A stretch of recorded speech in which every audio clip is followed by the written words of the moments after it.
Prosegue nella Terrabese la marcia di Dodore Meloni in difesa del suo referendum per l'indipendenza. Stamane è partito da Arborea, c'era per noi Marco Lai.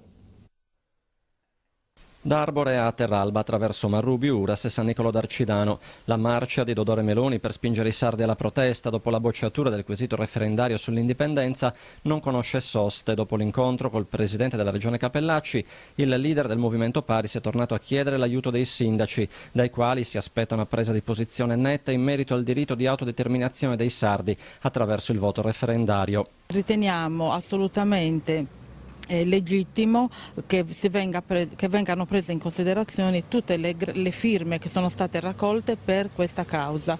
Fra i primi cittadini l'iniziativa sta suscitando curiosità e interesse, pur con qualche distinguo e fra qualche obiezione. Sì, l'obiezione è se i sardi sono veramente pronti all'indipendenza. A sentire le parole del presidente Meloni pare di sì, però poi la storia ci insegna che è maestra in divenire, non prima. Meloni però non si sottrae al confronto e ha una risposta per tutto. Io penso che i sardi abbiano tutti i cinque sensi, come tutto il resto del mondo. Noi saremo prontissimi per l'indipendenza, basta che ce la prendiamo. E ancora attacca quando ricorda la bocciatura del quesito ad opera dell'ufficio regionale per il referendum.